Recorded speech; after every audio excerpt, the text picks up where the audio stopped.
Hello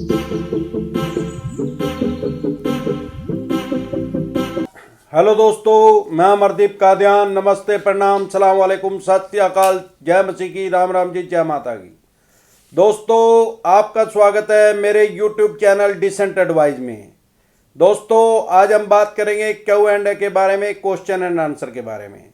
सबसे पहला लेते हैं, सर लोन रिस्ट्रक्चर सही है या नहीं। यह जी सुभाष जी का। देखो भाई साहब, ऐसा है, लोन रिस्ट्रक्चर सही भी है और नहीं भी। अगर आपके पास पैसे हैं देने के लिए तो ये सही नहीं है, बिल्कुल बेकार चीज है। नहीं है तो लोन रिस्ट्रक्चर बहुत अच्छी चीज है। इसका माइनस पॉइंट क्या है, डिसएडवांटेज क्या है कि आपका टर्नओवर बढ़ जाएगा, आपका ब्याज बढ़ जाएगा। और एडवांटेज क्या है कि आपको राहत मिल जाएगी, आपकी किस्त कम हो जाएगी। तो अगर आपके पास पैसे हैं तो दे दो, नहीं है तो रिस्ट्रक्चर अगर बैंक आपको दे रहे ले लो। जयंत लखावन भाई, आपकी वीडियो देखकर कुछ हिम्मत बढ़ी, थैंक यू जी। ये है जी सिंह कुमार, सर अननोन में फैमिली मेंबर भी चैलेंज। सर अननोन में फैमिली मेंबर भी चैलेंज, ये तो कोई यार क्वेश्चन ही नहीं है। यह जी यूसुफ अली, सर मैंने HDFC हाउसिंग लिमिटेड उज्जैन से 13 लाख रुपए का लोन लिया है। मेरी EMI 12,460 रुपये है। लॉकडाउन से पहले मेरी 6 EMI ड्यू थी और अभी मेरा बिजनेस नहीं चल रहा है तो मैं EMI पे नहीं कर रहा हूं। अभी मैंने बैंक को ईमेल किया है और लेटर भी लिखा है कि मेरी EMI कम कर दे और मेरा टर्नओवर बढ़ा दे तो मैं EMI पे कर सकूं। बट बैंक ने मोबाइल पर बताया कि आपका लोन पहले से ही NPA है, इसलिए RBI की गाइडलाइंस से हम कुछ नहीं कर सकते। मुझे EMI कम करवाना है, अब मैं क्या कर सकता हूं, प्लीज गाइड मी। तो आपका housing limited, HDFC housing limited से लोन है। आपने क्योंकि 6 महीने पहले ही लॉकडाउन से आपकी किस्तें रुकी हुई थी, तो अब आज की डेट में लगभग 1.25 साल हो गया आपकी किस्तें रुकी हुई। तो बैंक जो बोल रहा है कि उन्होंने आपका केस NPA में डाल दिया, ये बात सही है, आपका केस NPA में चला गया है। क्योंकि 90 दिन के बाद किसी भी तरह का लोन हो, सिक्योर या अनसिक्योर, वो NPA में चला ही जाता है। अब क्योंकि आप किस्त नहीं पे कर पा रहे हैं और आप इसको रिस्ट्रक्चर करवाना चाहते हैं, बैंक आपको ना कर चुका है, तो ये तो बैंक के विवेक के ऊपर ही है कि बैंक दे चाहे ना दे, बैंक की मर्जी है। अब आगे देखो, अब वो क्या करेंगे। अभी तक तो आपने लिखा नहीं, पर वो अब आपके जो हाउसिंग लोन है उसकी ऑक्शन करने के ऑप्शन पे आएंगे, इसको नीलाम करने के लिए आपके पास नोटिस भेजेंगे। तो आप एक बार और इनके कलेक्शन ऑफिसर से मिल लीजिए, शायद वो आपकी कुछ मदद कर सके। धीरज नवाले, सर मैंने 1 लाख रुपए का पर्सनल लोन लिया था। मुझे लोन के वक्त फेक शेड्यूल डॉक्यूमेंट्स में 14% इंटरेस्ट रेट लिखा था, बाद में 34% किया। अब मैं EMI देना बंद किया हूं। मेरे पास 14% इंटरेस्ट रेट के डॉक्यूमेंट्स हैं। अब वो EMI के लिए फोन भी करना बंद कर दिए हैं। सर उन लोगों पर केस करूं क्या। देखो भाई साहब, आपने 1 लाख रुपए का लोन लिया था, किससे लिया था आपने नाम नहीं लिखा कंपनी का, पर आपने ये कहा कि भाई पहले उन्होंने मुझे जो अप्रूवल दी थी उसमें 14% उन्होंने ब्याज मुझे बताया था, और जब आपने पैसा उनसे ले लिया तो उन्होंने 34% ब्याज लगाना शुरू कर दिया। जब आपको पता लगा आपने किस्तें देनी बंद कर दी, तो इसमें तो इनका 420 का पर्चा भी दर्ज हो सकता है। भाई साहब, जिस भी बैंक या NBFC कंपनी ने आपके साथ ऐसा काम किया, इनकी पुलिस कंप्लेंट करवाइए। सबसे पहले स्थानीय SP जो भी है, SP साहब आपके जहां भी रहते हो, जोन सी भी डिस्ट्रिक्ट लगती है, वहां पे एक रिटर्न में कंप्लेंट दीजिए। ये आपकी कंप्लेंट जो है सीधी इकोनॉमिक सेल में जाएगी, आर्थिक अपराध शाखा में, और वहां से इसकी प्रोसेसिंग होगी, वो इसके खिलाफ नियम अनुसार कार्रवाई करेंगे। तो वहां पे आप चले जाइए, कोई दिक्कत परेशानी नहीं आएगी आपको। साई प्रीति, गुड इवनिंग सर, सर ये क्या जो रिकवरी के लिए कॉल करते हैं इन्हीं को कलेक्शन के लिए भी आना चाहिए? क्योंकि ये जिस तरह से बात करती हैं मन करता है कि फ़ोन में घुस के थप्पड़ मारने को इनको। लेकिन कितने कॉल कर सकते हैं ये? तो हर 2-2 मिनट में कॉल करते हैं अलग अलग नंबर से। तो इसका मतलब आपके पास लड़कियां कॉल करती हैं और वो भी आपसे बदतमीजी से बोलती हैं। ऐसे मेरे पास बहुत से कमेंट आ रहे हैं, पहले तो रिकवरी एजेंट लड़के होते थे, अब इन्होंने रिकवरी एजेंट तो नहीं बोल सकते पर वो कॉलिंगर इन्होंने लगा रखी हैं, वो भी आप शब्द यूज करने लग गई हैं। बहुत से आदमियों ने मुझे रिकॉर्डिंग भी सुनाई, आपको भी ऐसे ही परेशान कर रहे होंगे, तो आप इनका फोन ही पिक ना करो। That's all. Literally very decent information sir, thank you very much. Welcome ji. Great sir. One India. Great sir, आप जिस तरह से बोलते हैं आप सिर्फ यूट्यूब तक सीमित नहीं हो सकते हैं। Thank you. देखो भाई साहब, मैं तो आम और खास आदमी की मदद करने की कोशिश कर रहा हूं अपनी तरफ से। अभी मैं सोच रहा हूं कि कोई आंदोलन करना चाहिए इसके खिलाफ, क्योंकि जो आम और खास आदमी है इनका खून चूस लिया गया है इन एनबीएफसी कंपनियों के द्वारा। तो खास तौर पे भाई साहब ये रिकवरी एजेंट इन्होंने लोगों का जीना मुहाल कर रखा है। अब जैसे किसान अपना आंदोलन कर रहे हैं बहुत बड़े रूप में, अगर लोग सारे किसानों से भी ज्यादा आदमी है ये जिन्होंने लोन ले रखा है और जिनसे भरी नहीं जा रही, जिनको हरास किया जा रहा है, हजारों आदमी मरने की कगार पे पहुंच चुके हैं, सैकड़ों आदमी आत्महत्या कर चुके हैं। अगर इसके खिलाफ एक आंदोलन किया जाए, मैं सोच रहा हूं लोगों को संगठित करने की, अगर एक आंदोलन के रूप में एक प्रोटेस्ट किया जाए और सरकार तक अपनी आवाज पहुंचाई जाए कि भाई सबसे पहले तो इन रिकवरी एजेंटों पर रोक लगाओ और उसके बाद ये बैंक और एनबीएफसी कंपनी पे भी एक लिमिट करो इनकी। यार ईसीएस 25 बार लगाओगे क्या, मारोगे क्या अगले आदमी को? एक लिमिट बनाओ भाई, जितने पैसे आपने दिए थे उससे 2 गुना से ज्यादा नहीं ले सकते। मेरे दादाजी ने 1956 में लोन लिया था एक, उस टाइम तो बैंक सरकारी होते थे, प्राइवेट बैंक तो थे नहीं, और एनबीएफसी कंपनियां तो जन्म भी नहीं हुआ था, हो सके पैदा भी नहीं हुए जो इनका मालिक उस टाइम।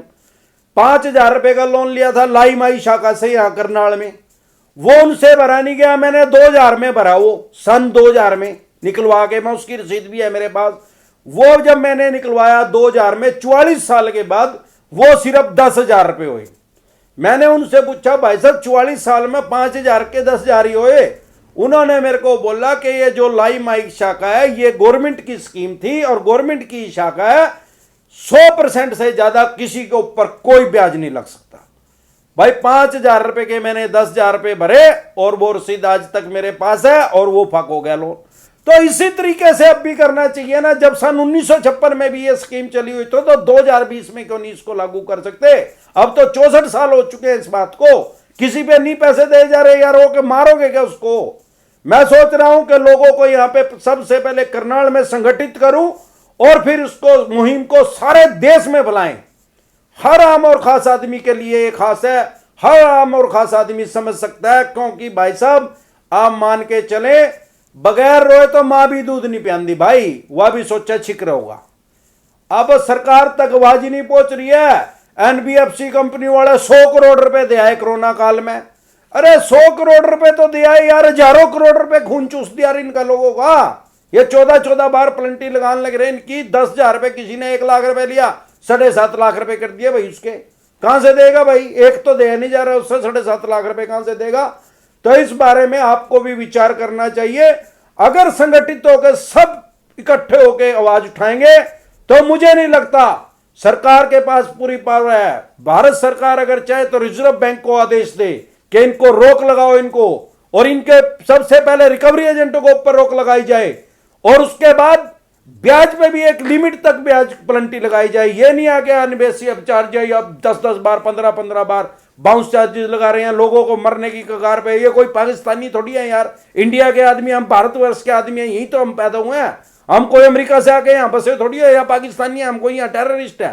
टेररिस्टों की तरह व्यवहार कर रहे हैं, दिन रात लोगों का खून चूस रखा है। 9-9 बजे लोगों का घर आ जाए, बकवास करने अगले की दी बेटी है यार, उसकी पर्सनल लाइफ नहीं है क्या? कोई पैसे ले तो जान ले होगा उसकी, अगर 1-2 लाख रुपए उसने ले भी लिए, नहीं दे जा रहे, कोरोना आ गया उसकी वजह से नहीं दे जा रहे यार, पहले वो सारी दुनिया देने लग रही थी। तो इस तरीके से आपको समझना होगा, अपने हकों के प्रति सचेत होना होगा और अपनी आवाज को बुलंद करना होगा। अगला क्वेश्चन लेते हैं। बहुत अच्छी एडवाइस भाई साहब, आप जिसको चवन्नी छाप बोल रहे हैं मैं छिछोरा बोलता हूं और एचडीएफसी की हेल्पलाइन पे कंप्लेंट भी इसी नाम से कहकर मैंने की है इनको मैंने एचडीएफसी वालों को बोला है कि सारे फालतू चार्जेस हटाओ तभी पैसा मांगो। भाई साहब ये बात मैं भी बोल चुका हूं, इसका तो जवाब मैं भी दे ही चुका हूं कि क्या करना चाहिए हमें। जब तक संगठित नहीं होंगे, क्योंकि एकता के अंदर बल है, जब तक हम सारे लोग इकट्ठे नहीं होंगे, जिनके भी फाइनेंस है, जिनके भी इंश्योरेंस है, जिनका भी लोन है, वो सारे आदमी इकट्ठे नहीं होंगे, तब तक ये दमनकारी नीति ऐसे ही चलती रहेगी। इन्होंने तो काले कानून को भी फेल कर दिया। गांधी जी ने काला कानून है तो दांडी यात्रा करके उसको भंग कर दिया था। इनको कौन भंग करेगा? इनको तो कोई पैदा ही नहीं हो रहा है यार। सारे देश में सब पीढ़ी दर पीढ़ी टूटते जा रहे हैं। पिछले 10, 20, 30 साल से लोग पिसते जा रहे हैं और अभी इस 6 महीने 9 महीने में तो बिल्कुल ही मरना स्थिति पे आ गए हैं लोग। इन्होंने तो हद कर दिया बिल्कुल।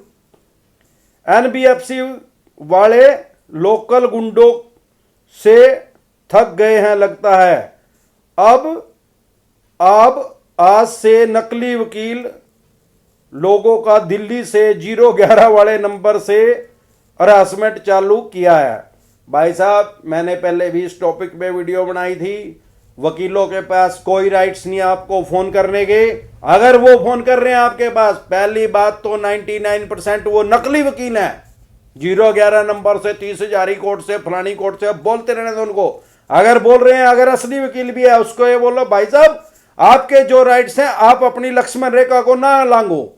आपके पास जो राइट्स हैं, आपके पास नोटिस भेजने के राइट्स हैं। बैंक के एनबीएफसी कंपनी के आप वकील हो, टेलीफोनिकली आप मेरे से पैसे नहीं मांग सकते। आप नोटिस भेजो, मैं उसका जवाब दूंगा, नहीं दूंगा तो मैं कोर्ट में जवाब दूंगा। भाई साहब मैं कोई आपने मेरे ऊपर आप कोई यहां बदमाश नहीं लग रहे हो जो मेरे को फोन पे धमका रहे हो। मैं नहीं दे रहा, जो करना हो कर ले। Thank for good advice sir. Foreclosure charge का आपने बिल्कुल सही बताया। मेरे कई जानने वालों ने जब फोरक्लोजर करने गए तब अपना सर पकड़ लिया। इतना फोरक्लोजर चार्जेस है प्लस जीएसटी के आदमी सोच नहीं सकता। ये कोई भी आप लोन लेने से पहले एकदम से उतारे ना हो। सबसे पहले फोरक्लोजर चार्जेस देखिए। अगर हमें कभी भविष्य में हमारे पास ज्यादा पैसे आ गए, हमने इनका लोन उतारना या इनका रेट ऑफ इंटरेस्ट है हमने ज्यादा है, हमने दूसरे में ट्रांसफर करना। भाई आज हम जब आपने लोन लिया था, मान लो हम लोन लिया था 6 साल पहले लिया था, उस टाइम 12-14% रेट ऑफ इंटरेस्ट था। आज 6-7% पे 6 रुपये 35 पैसे पे मिल रहा है, LIC दे रही है। हो सकता है उस टाइम आपका सिबिल डाउन हो सकता है उस टाइम आप ITR कम भर रहे हो और अब आपका काम चल गया हो, ज्यादा भर रहे हो, उसके हिसाब से तो आपको 7% की बचत हो सकती है। वो 7% नहीं है भाई साहब, होम लोन में तो 50 लाख रुपए आएगा जब उसका रिजल्ट देखोगे। इस टॉपिक पे मैं वीडियो डाल चुका हूं, आप अपना उसको देख सकते हैं। Top up suggestion good option sir, thanks, welcome ji. My name Mohammad Ghosh, I am from Hyderabad, I like video, very thanks sir, welcome ji. ये है जी मोहम्मद तायब सर, IDFC से कंज्यूमर लोन लिया था, सितंबर से EMI नहीं दे सका। IDFC वाले महीने में 3-4 बार ECS हिट कर रहे हैं। बैंक बाउंस चार्जेस बढ़ा रहा है, क्या बैंक में सिग्नेचर चेंज कर दूं? 420 का तो नहीं बनेगा पर्चा, प्लीज आंसर जल्दी देना सर। आप है ना इसमें अपने साइन चेंज ना करिए। आप जब ये 3-3, 4-4 बार एक महीने में आपका ECS लगा रहे हैं तो आप सीधा अपने लोन की स्टेटमेंट लेके और कंज्यूमर कोर्ट में इनके ऊपर केस कर दीजिए। इतना ही आपके ऊपर केस करें, पहले इन्हीं के ऊपर ही केस कर दो, काउंटर में ही करो आप अपना काम। तो आज के लिए बस इतना ही, कल फिर मिलते हैं एक नए टॉपिक के साथ। तब तक के लिए आप मेरे चैनल पे अपना प्यार और आशीर्वाद बनाए रखें। और मेरा एक फेसबुक पे पेज भी है डिसेंट एडवाइस के नाम से। और अगर आप कोई एडवाइस अलग से कुछ भी एडवाइस लेना चाहते हैं तो आप मेरी फेसबुक आईडी को सर्च कर सकते हैं, फ्रेंड रिक्वेस्ट भेज सकते हैं। अमरदीप कादियान के नाम से मेरी फेसबुक आईडी है, मैं डिस्क्रिप्शन में उसका लिंक डाल दूंगा। कई बार ऐसा होता है कि मैं यहाँ पे कमेंट का जवाब नहीं दे पाता यूट्यूब पे, और मैं वहां पे भी दे देता हूं। तो आज के लिए बस इतना ही, कल फिर मिलते हैं एक नए टॉपिक के साथ। तब तक के लिए आप मेरे चैनल पे अपना प्यार और आशीर्वाद बनाए रखें। वीडियो अच्छी लगे तो प्लीज लाइक करें, शेयर करें, सब्सक्राइब करें और बेल आइकन का बटन दबाना ना भूलें। नमस्कार।